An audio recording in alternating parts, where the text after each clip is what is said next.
Right, lads.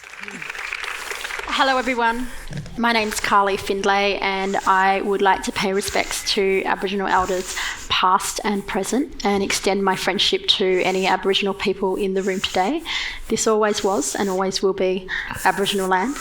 As a writer who's a guest on this land, I always like to give a shout out to Aboriginal creators, and we've got a wealth of creators here in Australia.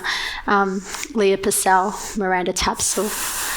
We have incredible people like, sorry, I didn't prepare this. Now I feel really nervous. We've got incredible creators here, and I highly recommend you to go and seek out their work. Deborah Mailman, she's incredible. Thank you. So today we're talking about bodies on screen.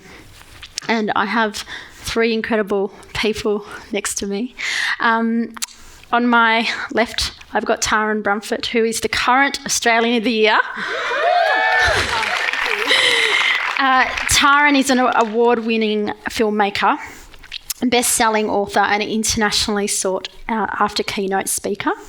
She produced the adult film Embrace, not the adult film, that's the wrong way to say that, isn't it? Is anyone here from the Daily Mail? That's a good story to run. And also Embrace Kids as well. I'm paraphrasing people's bios here because they are very extensive and we only have 50 minutes. On the end here is Milo Hartnell, pronouns she, they. And Milo graduated from the Victorian College of the Arts in 2021. She most recently appeared in Lemon Tree. Sorry, very small text. Lemon Tree on Dreg Street for TheatreWorks, Serrano for Melbourne Theatre Company, and also appeared in the web series Me and Herpes. Yeah. Hello, Milo. Hi. And on my right is Amy Marks, and her pronouns are she, her. Amy is a physically disabled filmmaker, advocate and activist. In 2021, Amy was awarded the Stella Young Award for her commitment to arts and advocacy, and has previously won various other awards and scholarships for her commitment to media diversity, especially in disability. When not working in the disability sector, Amy does freelance video editing and motion graphics. Yeah, please hire me.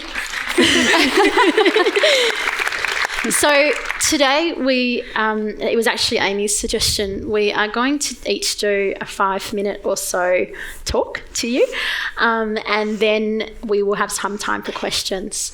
So the first person to talk will be Amy. Yeah. Hi everyone, as Carly said, my name's Amy Marks, my pronouns are she, her. So I'm really stoked to be here to talk about bodies on screen. And I was thinking about bodies, and I was thinking specifically about bodies with disability. And it occurred to me I'd never actually seen a woman in a wheelchair or a non-comically exaggerated older person using a mobility aid in a mainstream cinema, like going to see a film that I hadn't actually sought out that features disability. I just haven't seen that. So unless I'm actively seeking out that content or it's been recommended to me, I haven't seen disabled bodies in filmed. And I wanted to be here, and I wanted to talk about how we see disabled bodies and where we see them and all of this sort of thing. But that left me feeling pretty empty. In fact, I could only name about 6 movies or TV shows that featured a character with disability played by an actor with disability in more than one episode. And I watch a lot of Netflix. Like, my Netflix queue is like this big. So for me to be someone who actively seeks out that content, to only find like 6 people that I could kind of name, I was like, oh, that's a little bleak. 2 of those people were men. 3 were women, but only 1 was a woman of colour, specifically Lauren Ridloff in Marvel's The Eternals, which I think shows the major gap in screen representation of people with disabilities and the diversity of people with disabilities, or as I'm going to say from now on, disabled people, because I follow the social model of disability, where we are not disabled by our impairments, we are disabled by society. So in talking in screen, we are disabled by screen because we're not shown in video games, we're not shown on TV shows, we're not shown in movies. So I'm now going to say disabled people following that structure. And I think it runs in many forms of screen. We're here to talk about screen, and you can go film and TV, but I also want to mention like virtual reality and games and all those wonderful forms as well. I cannot tell you how many spaces I have been in with people coming up to me and asking about disability, or saying I'm the first or one of the first people with a visible disability. There are obviously invisible disabilities, and they need to, I want to acknowledge that as well, that I'm coming from a place of visible disability, but I'm the first person in screen with a disability that they've met. As Gina Davis noted in conversation with Dr. Emma Fulu earlier, in the US, 1% or less of people on screen are disabled, compared to 1 in 4 people that are documented in the US. The statistics, unfortunately, in Australia aren't much better. Unfortunately, the most relevant statistics we have are all the way from 2016. They were done by Screen Australia. They said that only 4% of characters in Australian drama identified as having a disability, and saying that Neighbours and Home and Away were the best, most common representation we had. Now, I don't know about you, but I don't watch Neighbours to get accurate disability representation, so that was a little bit bleak. But in saying all of that, what a wonderful time to be in the screen industry in Victoria, right? We've got this amazing conference going on.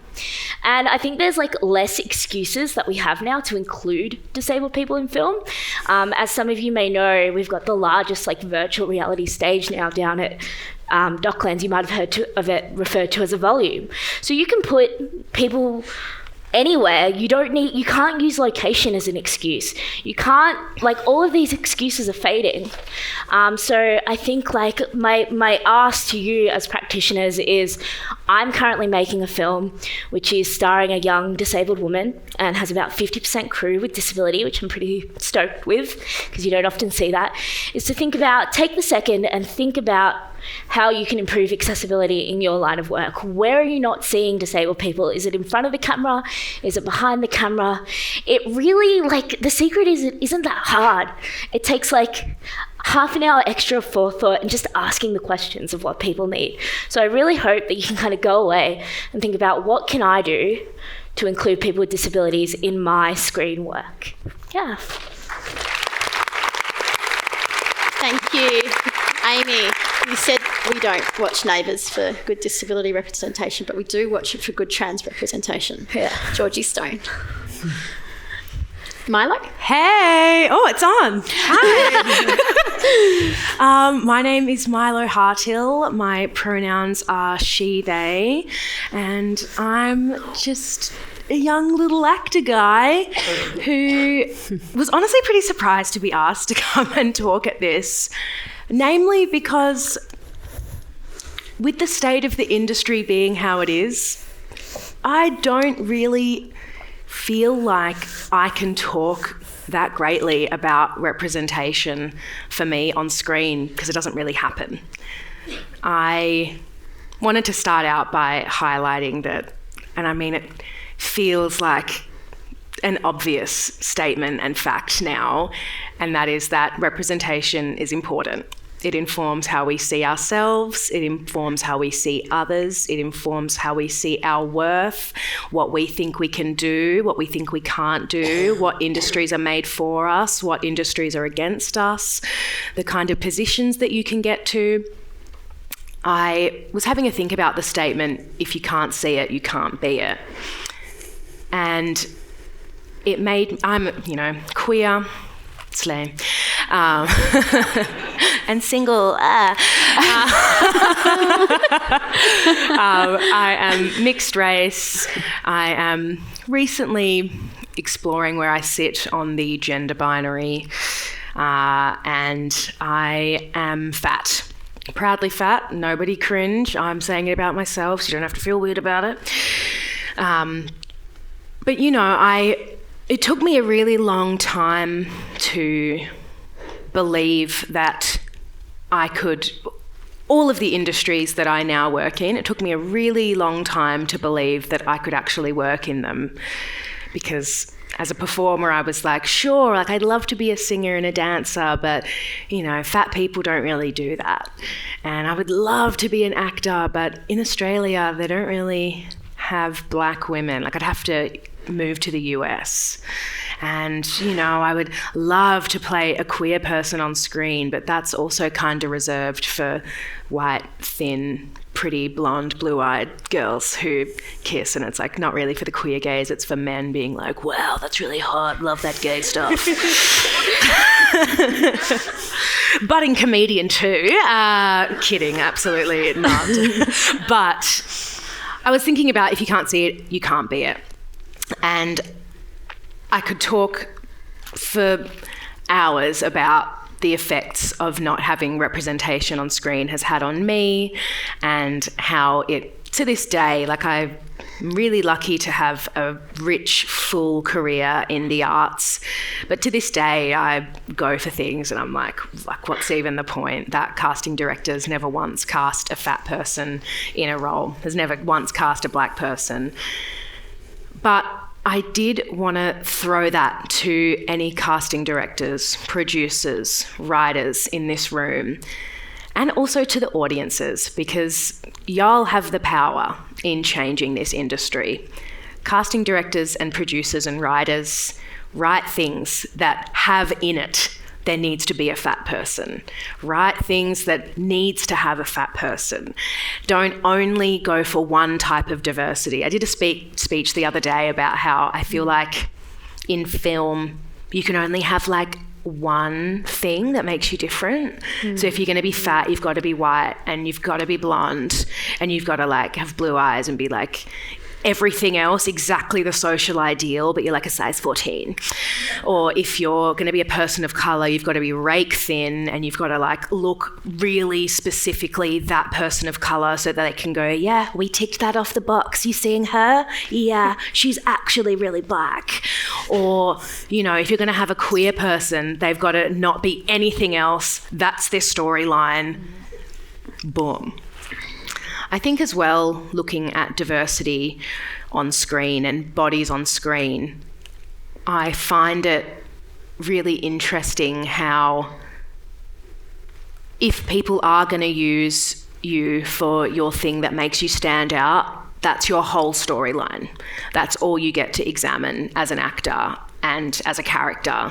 If you're coming in as a black actor, your whole storyline is, she's a girl who struggles with being black at school, and that really sucks. And it's fuck, yeah, it is hard being black, but other things were hard in high school too. The things that everybody found hard were hard in high school, and you add that on. Or if you're a fat person, it's, this girl can't find love because she's so big and fat. It's fucking hell, I've kissed people, okay? I'll have you know I'm very sought after at the gay clubs. My final point, sorry, I've gone over 5 minutes. My final point that I wanted to round it off with was that the power is in the audience's court. If you enjoy something, email that production company that you loved the people of colour in it. If you watch something and you were I wish that, I watched a TV show recently and it had hit every mark other than it didn't have fat people in it. And I was I bloody loved this. Keep that up. Love that diversity. I would have felt really represented had you had a fat person in it. Use your money in shows and in TV and in networks that are actively seeking out diversity. If you went to see The Whale, are you actively putting your money into things that are promoting positive storylines for fat people? Probably not. And there are some films that you can really go out and engage with and say, I loved that, and make more things like that, because the best way to show people what you want to see is by using your money or not using your money. Thank you. Amazing. Thank you. Oh, yeah, and producers and writers and casting directors, I'm so free to be employed if you want to fill with that fat or black or queer or she, they gap. So don't even worry about it. Thank you. Tara? Hello. That's hard to follow. So it's really funny, when I wrote my notes, the first thing I wrote was, I'm Taran. That's where my head at's at the moment. I've actually got, I'm Taran. Just in case you forget. It's been a lot. So I've been asked to talk about a little bit about my story in terms of I'm a writer, and I've directed 2 films, Embrace and Embrace Kids. Embrace, not an adult movie. And but at the core of what I do is talk about body image and hopefully inspire and educate and reveal a different way about how we can feel about our bodies, because in this country 77% of our youth consider their bodies to be their number one concern, and 91% of women want to be thinner. So when we talk about representation on the screen, it's really hard when you're feeling really crap about who you are to put yourself forward.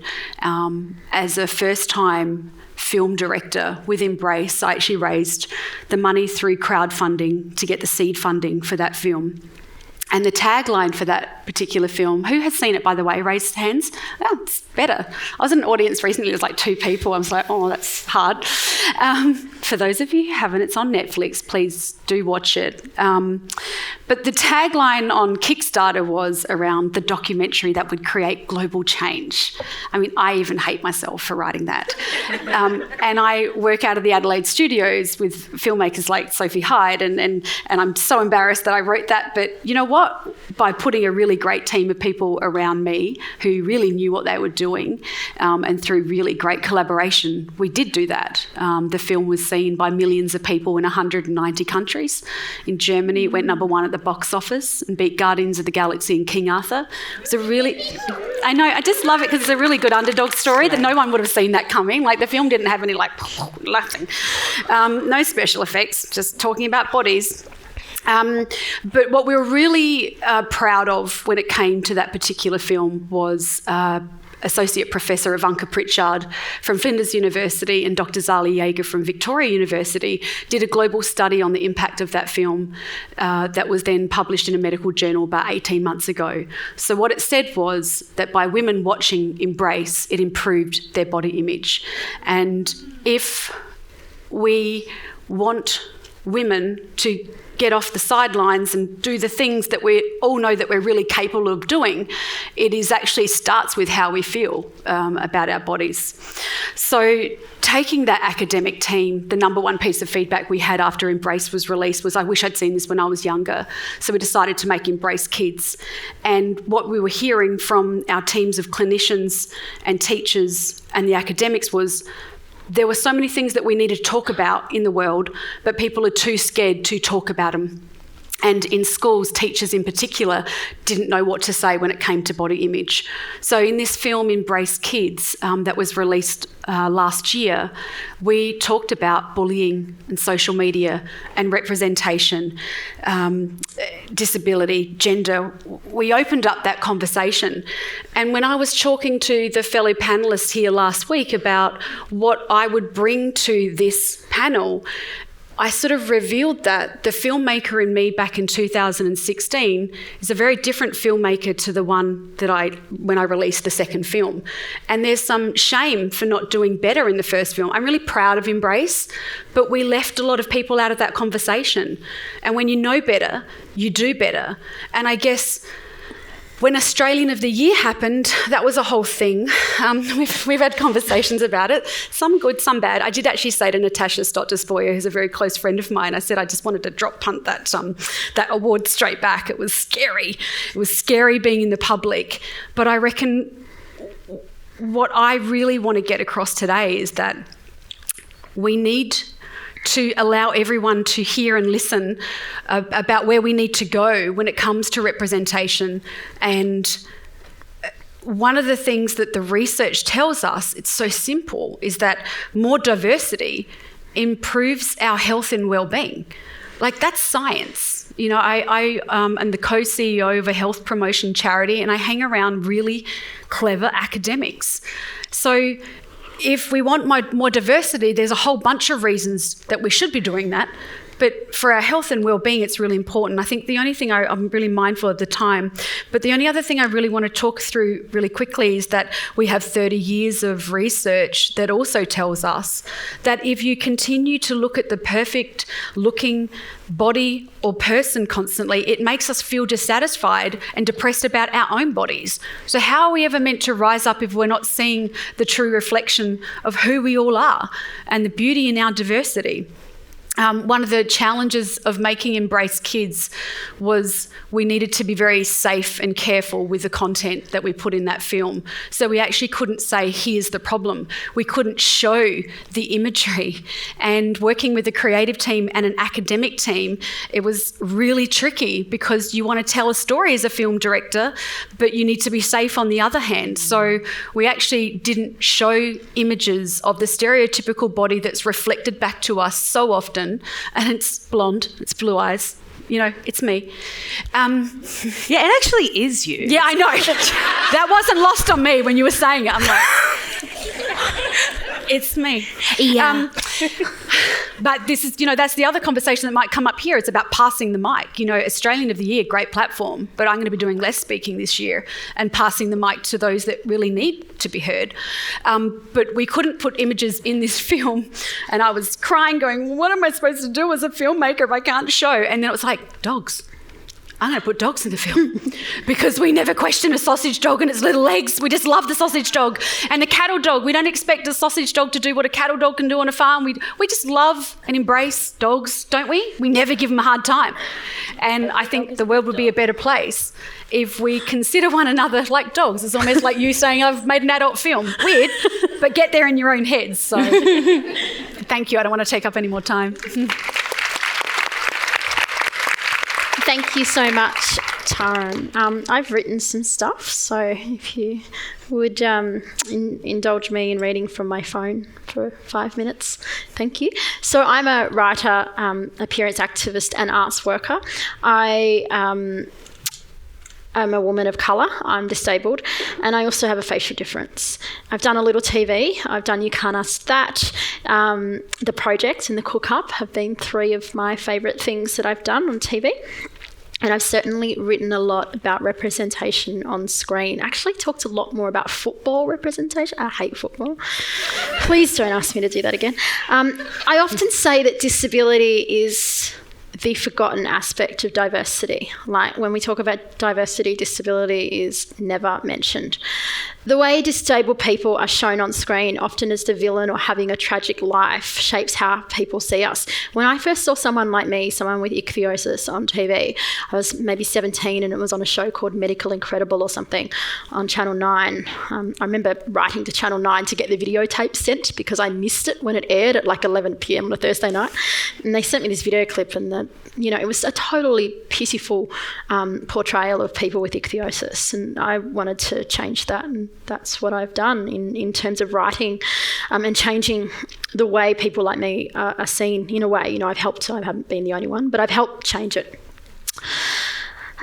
When we need disabled people, not just on the screens, but in writers' rooms, overseeing auditions, behind the camera and on awards panels and funding panels, etc. We need to be everywhere. So I'm an ambassador for Face Equality International, which is an alliance of NGOs, charities and support groups based in the UK, but also worldwide. And Face Equality International works on a national, regional and international level to promote the campaign for face equality. And Face Equality International recently released a position paper calling for better representation on screen, particularly in the awards season. They wrote, in the wake of the 2023 awards season, which was almost entirely devoid of positive, accurate, authentic representation of people with disfigurements and visible differences, we're calling upon the entertainment industry to prevent further marginalisation of the visible and facial difference community.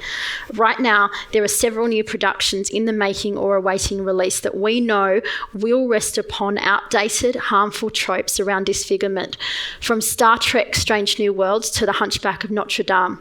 If the industry hears our call now, we can prevent future generations of children from being indoctrinated by stories that tell them to fear or look down upon people with facial differences. Like, I can't tell you how many children have screamed when they've seen me, and that was because they saw a scary person on TV who had a facial difference. Right? When I was a kid, I remember getting a Barbie doll like Snow White and the witch, the Wicked Witch, and I was scared of the witch. Like, I didn't understand myself having a facial difference, but I was scared of the witch. And if someone with a facial difference is scared of the witch, then someone without will be as well. Can I just add there? Sure. Is my mic on? Oh, can you turn? Sorry. Hello. Thank you. I just want to add there, not to take away from your point at all, but like, visible disabilities as well. Like, I've had kids come up to me because of what they've seen on TV and been like, it's the monster, run away. And that's not every kid, but I was like 15 when that happened. I was like, what the hell? And it's just like, it's very pervasive, and I just wanted to emphasize that it does happen. Sorry, Carly, please continue. No worries. So last year I wrote a feature on Australian actor Kieran Stamell for the Saturday paper.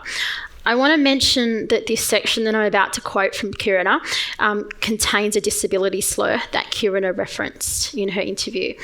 Kieran made her acting start in Moulin Rouge in 1998. She's a regular presenter on Play School, and she recently featured on The Serpent Queen on Stan. Kieran is disabled. She's a short-statured woman.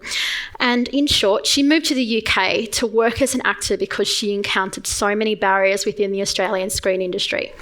While at school, a careers advisor gave her valuable advice. Kieran said, she advised me to make my own work, to tell my own stories, encouraging me to film little projects and audition tapes and send them to progressive directors overseas by email. Like, this was in 1999. And that was exactly what I ended up doing. Kieran auditioned for a leading Australian drama school, but was told, quote, there was no point training a dwarf. What could I have learnt from them, she asks, if they didn't see me as castable? While Kieran said it was limiting, this rejection pointed her in better directions. Kieran is now starring in Doctors, a soap on the BBC. She's playing a mother and is thrilled that her character has a backstory beyond disability.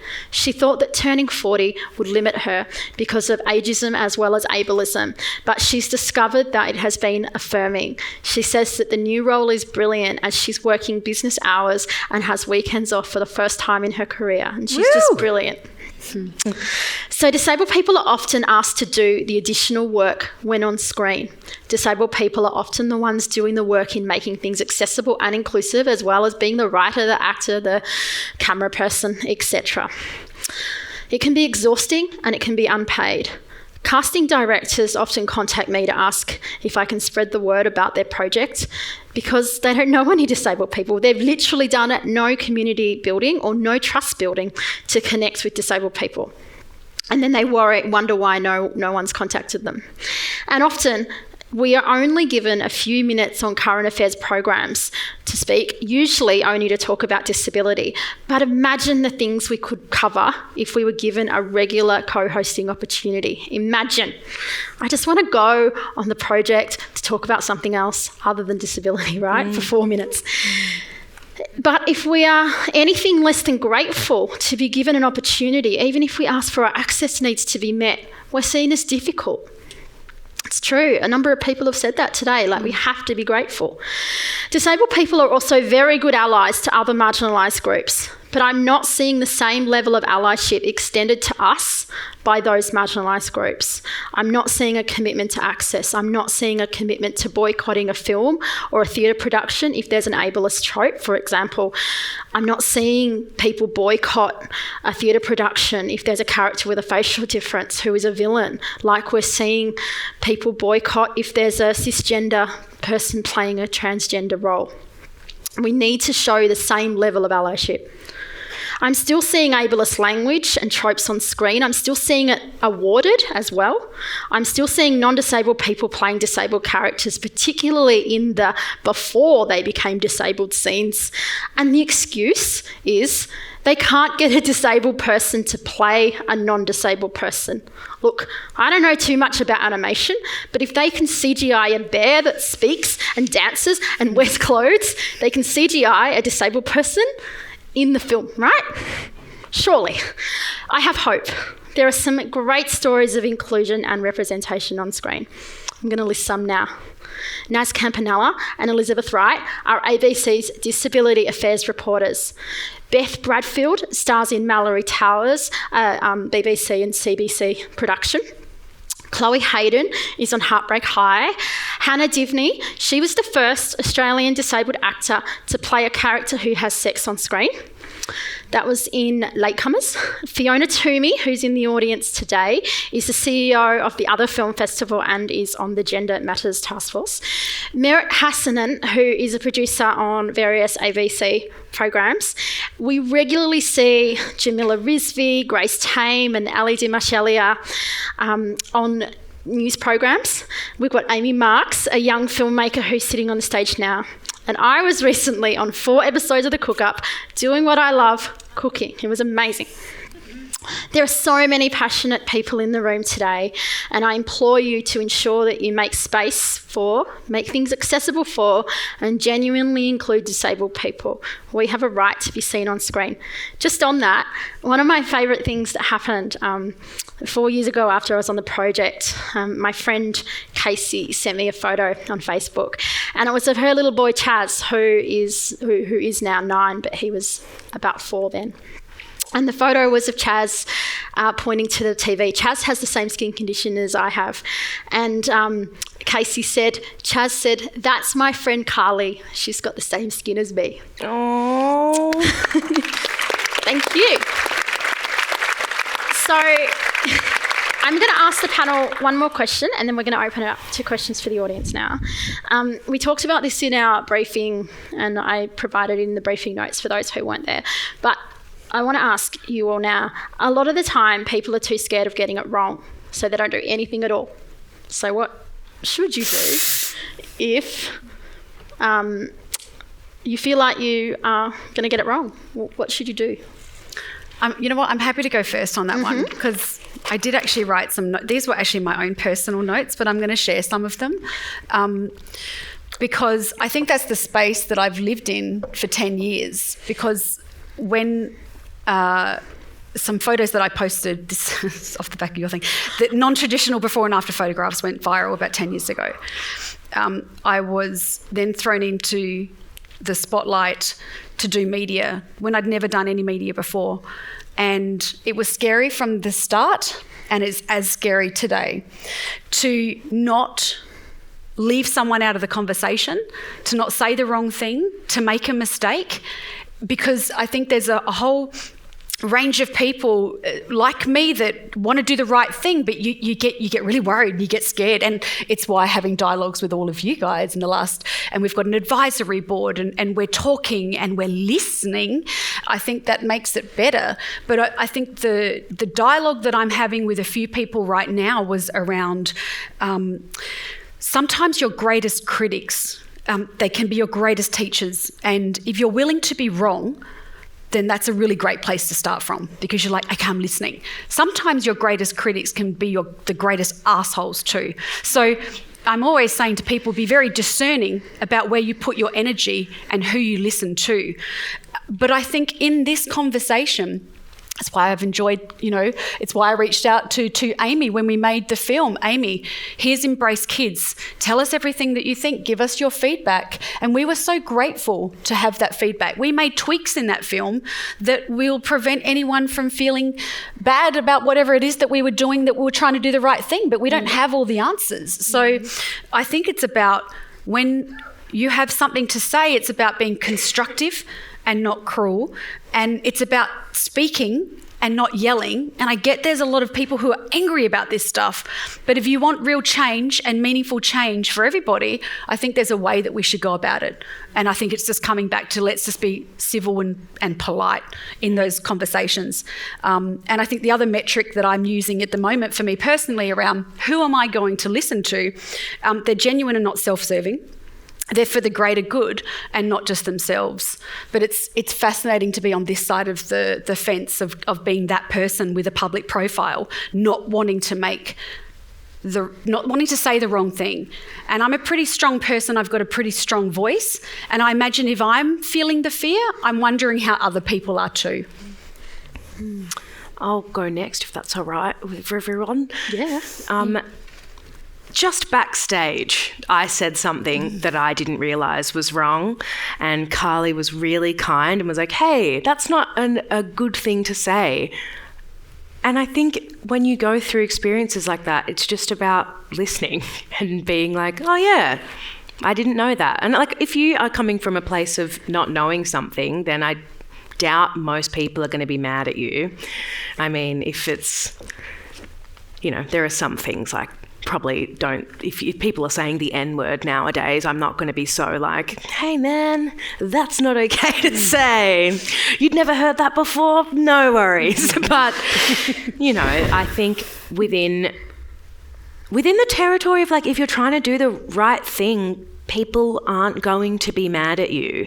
They're going to tell you from a place of wanting you to do better. Like it's, I hate the tone policing conversation and, people being mad when you are upset that they've said something that offends you, and they're like, don't be so mad. But I do like the phrase, I'm calling you in, rather than calling you out. Because most of the time when I tell people that they've done something wrong or they've messed up or, hey, that representation wasn't so great, it's not coming from a place of, I want everyone to think that you're evil and wrong, but it's coming from a place of, hey, I really enjoy you and I enjoy being around you, or I enjoy working with you, and if this is something that you genuinely believe in, then I can't do that anymore. But if it is something that you're willing to change, gun-ho, like, carry on. Boom.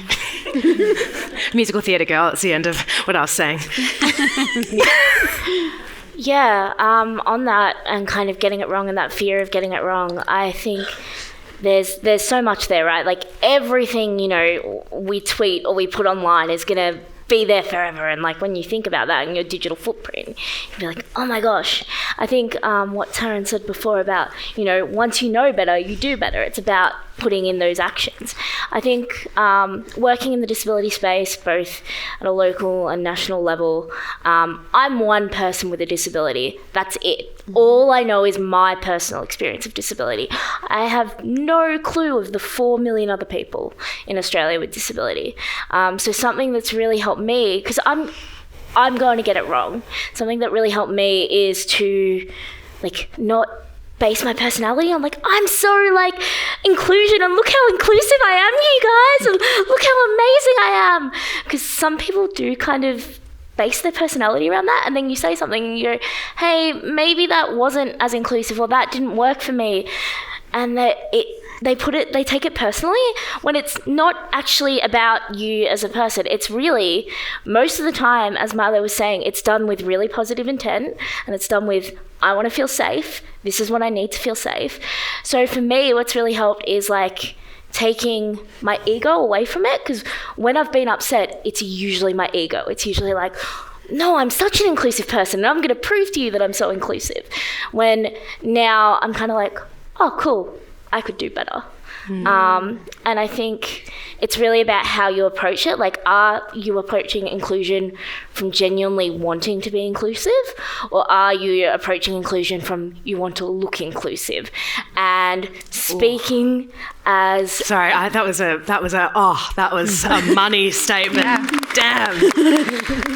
Thank you. I didn't think my mic was on, so I did that, and then went, and I think, particularly speaking, again, from my one and my only perspective, I can really sense people's intent. Like ACME, shout out to ACME, they've done like a lot of relationship building, particularly with me. I was like, I'm really not sure. I've never done this before at ACME.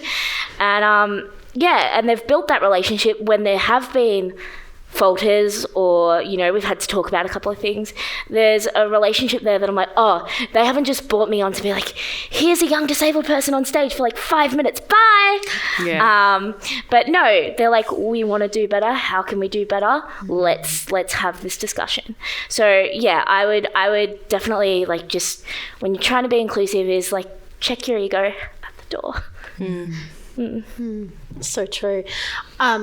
Late last year, there was a study that came out by a media diversity organisation, and it was around representation on screen. And I think it was around people of colour and maybe gender, I can't remember, but disability was not included. And I was really disappointed, because how can it be forgotten when disability intersects every single group in Australia, and anyone can become disabled at any time. It's the only marginalised community where that could happen to you, right? And we are proof that it's not a tragedy. So if it does happen to you, it's fine. Come and join the club. Welcome. And I was really disappointed, and I tweeted about it, and the CEO was like, oh, you know, you misinterpreted the data. Look, I'm not very good at maths, but I can certainly read well. And, you know, and then there was a number of other people that talked about this being, you know, just that we were blatantly left out. And I just think that, well, you need to do better. You need not to just forget about us, because, you know, so often there's not a ramp for the stage, or there's not a sensory room, or we have to work harder to get these things, happening. And, you know, we saw it recently with Marvel Stadium here in Melbourne, where Chloe Hayden and Em Rusciano, you know, made a point that there was the sensory room, and then people weren't allowed to use it because they had to produce some weird magical disability card, which no one really has. Anyway, but we always have to do the extra work, and we need you to make it so that we don't have to do this extra work, you know. There's so many resources out there. Arts Access Victoria, who Carolyn Bowditch over there is the CEO of, has got incredible resources. I work at Melbourne Fringe, and even though that's an arts festival, we have resources for how to make events accessible. So, you know, go and seek out these things, because we have done the work for you. You've just got to implement it. I think on that as well, like, I'm not a part of the disabled community, but allies are the people that need to be having this conversation. Like, and the same with every minority group. You can't really, from the inside, change how other people treat you. Like, if someone's got an affliction to someone being disabled or black or a person of colour or queer or fat or gender diverse, they're not going to listen to you talk about it. Like, so it falls onto the shoulders of people that aren't a part of that group. And if you fuck it up, just be like, lol, sorry, won't do that again, and then don't do it again. Yeah. But I think that's why media, and media on screen particularly, is so important, because it really meets people where they're at, whether that's like, you know, watching it at a cinema or curled up in bed binging Netflix at 3 a.m. Like, it's a really non-judgmental place for people to be exposed to ideas and to people that they don't encounter in their everyday life. And if what they're seeing on screen isn't a reflection of the diverse, wonderful society that we have in Australia, then it's just going to create this insular bubble. So I think it's about, like, just bringing it back to screen, like, you have such an opportunity to meet people at those most vulnerable moments. And, you know,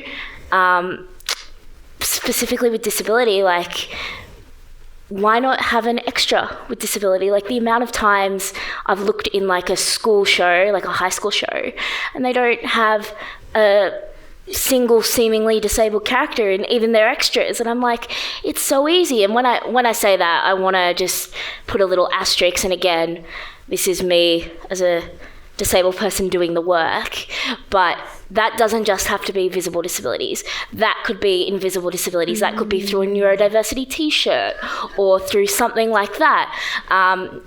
Domi Shi, who directed Turning Red, I don't know if anyone saw that animation where May turned into the giant panda. Yep.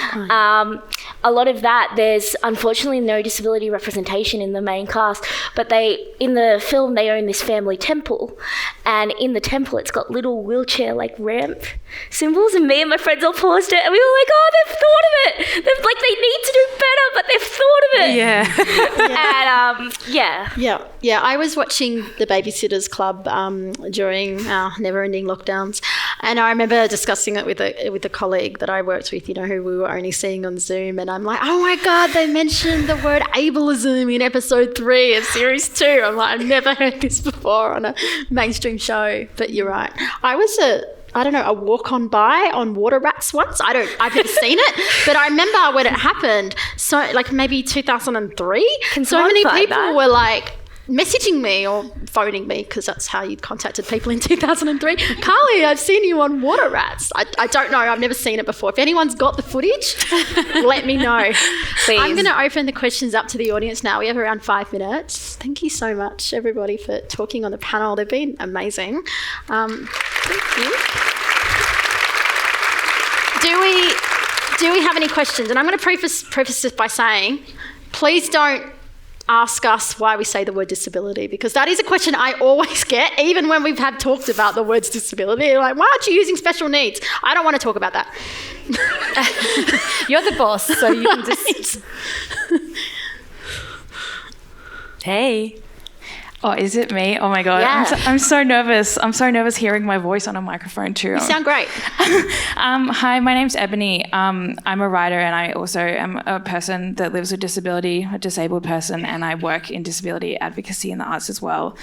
And I just wanted to mainly ask a question to Amy, but also to anybody in this panel, is that, like, we talk so much about us always doing the work, and I'm always doing the work. You know, I had a meeting last week with a theatre company, and they were like, oh, you know, we're really trying to be diverse, like, and that's their opening line. But also, I'm an artist, and my art is also art. It's not just a reflection of who I am as a person. Like, sometimes I want to be disabled, but also sometimes I just want to be seen as an artist. And sometimes it's really hard to find, like, the place where I exist, and it's hard to prioritise self-care. So I was wondering how you prioritise self-care as artists while also having to do all of this self-advocacy as well.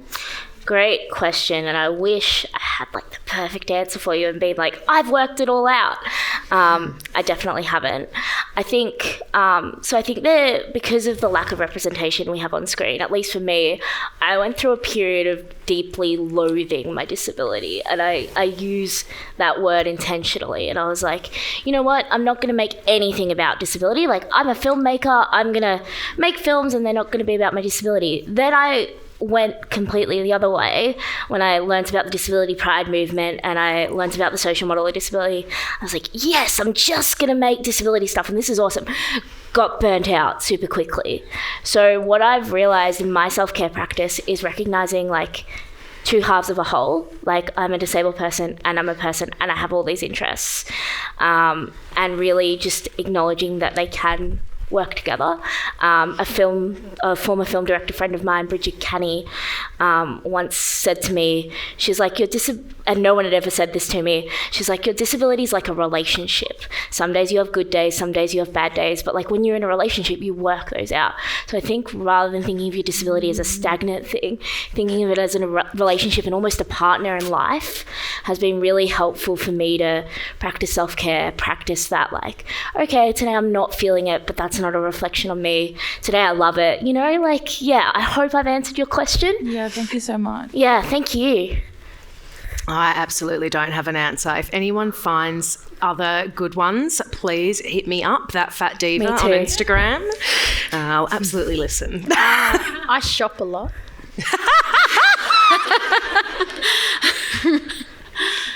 I think for me, it's probably a little bit about self-compassion. I think we can be really hard on ourselves, and I think for a long time, I mean, we work in our charity around stigma, in particular when it comes to body image and weight loss and how people feel in their bodies, large or small, whatever they look like.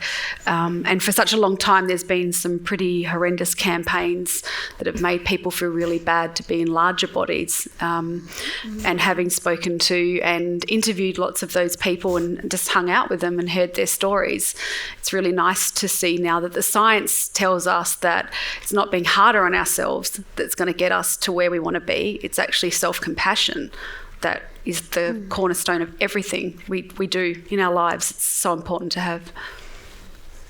I think as well, seeking out things that represent you well and make you feel good.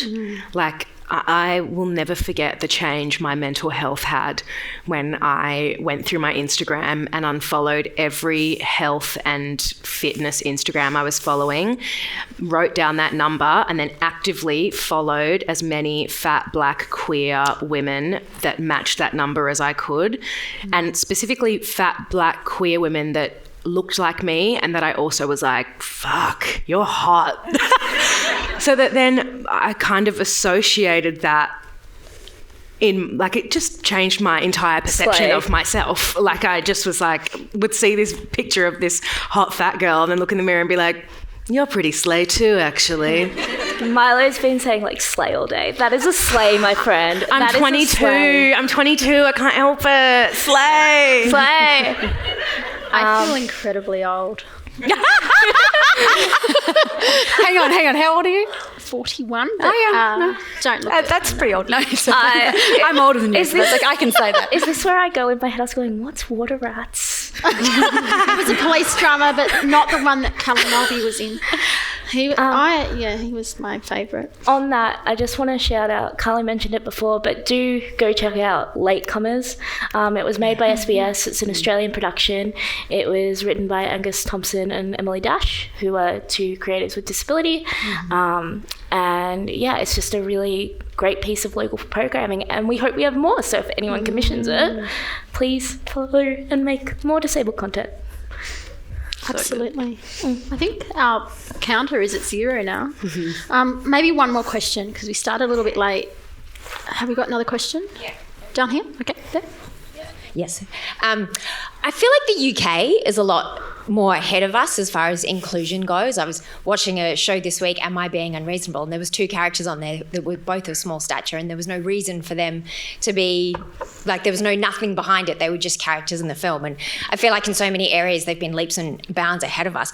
What do you have any idea why do you think as Australians are so sort of far behind on this, and why we haven't caught up with that as quickly as like the UK has? Colonisation and white supremacy being so rampant in our society, I would say, would be 2 pretty big reasons for that. I think a country born on genocide of non-white people is definitely going to affect what's ingrained in the rest of society. And, I think white supremacy is, very deeply linked in ableism and in fat phobia and obviously in racism, and as well in queer phobia and like transphobia, and not acknowledging that all of those things and people exist and, actively wiping it out. And I think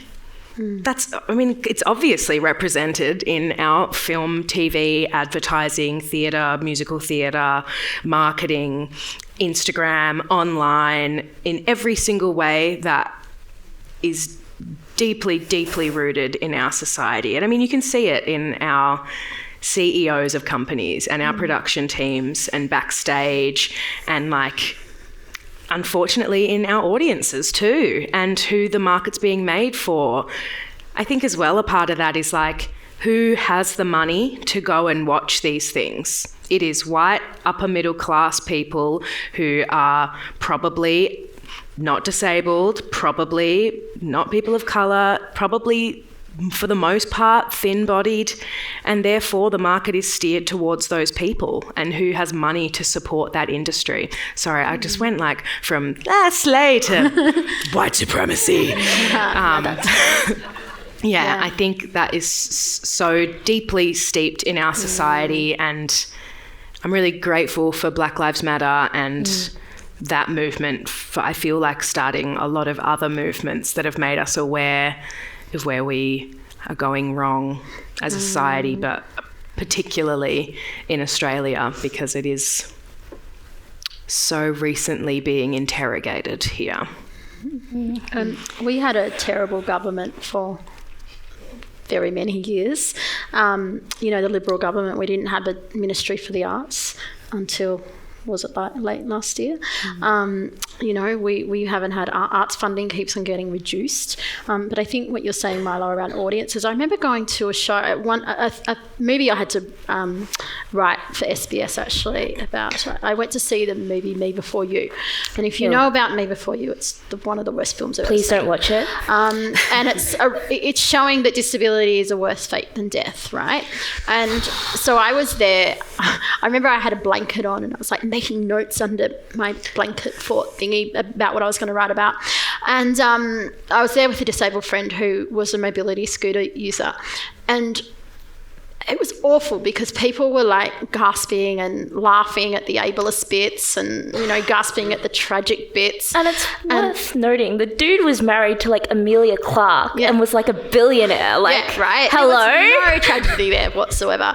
Anyway, I remember when everybody got out of the theatre and my friend and I were waiting to get out, and I just thought, and the same with The Greatest Showman actually, I thought, are these people going to think the same way about me and my friend as they did about the people on screen? Are they going to gasp at me? Are they going to laugh at me and my friend? And I actually find it as disturbing at the audience's reactions to ableism as I do to the actual ableism.